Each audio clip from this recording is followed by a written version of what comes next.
Prince, take your shirt off. No. Why? You're supposed to when you come in the studio. No. You guys have gotten completely out of control with that. Completely out of control. When you tell me that you got Casey Hobgood, the traffic guy, to take his shirt off, that's it. Somebody's got to take a stand around here. Somebody's got to be a gentleman and keep his shirt on.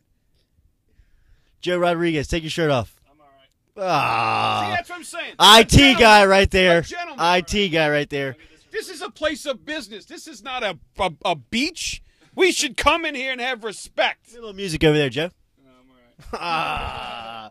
Did I tell you the quote that KC gave us when he came in here and asked about we said, what happened when KC came in here and took his shirt off? He said, the studio was invaded by Jabba the Hutt.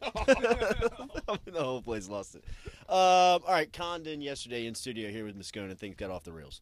Skylar, yeah, it was cool, though, man. It was good radio. Skylar Mays committed to the LSU basketball program last night via Instagram. We talked to Johnny Jones this morning. His group's leaving for Australia. Now, again, Johnny Jones cannot publicly talk about recruits, so we couldn't ask him about the Skylar Mays situation. This is true. Mays, another U-High kid? I know he's up at Findlay Prep, but he transferred out of the U-High program after back-to-back state championships. Wade Sims already committed. The last time LSU loaded up on some U-High guys, it ended up working out pretty good, right? We did. Hopefully the same thing will happen here.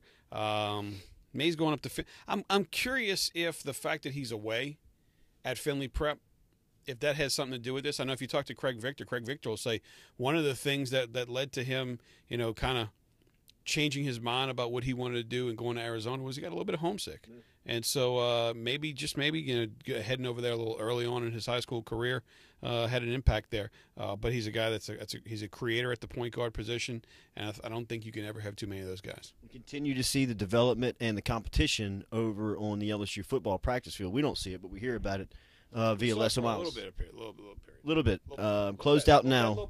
But full squad practices going on 2-a-days. First one yesterday. Tayshawn Bauer's still out.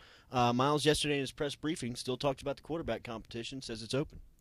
Yeah, and I think you made a really good point earlier this morning, which is we all keep talking about maybe he's not naming a starting quarterback because he doesn't want to answer that question so early and have Brandon Harris kind of rest on his laurels. The point that you made is maybe he doesn't want to say it because he doesn't want Anthony Jennings to think he doesn't have a shot.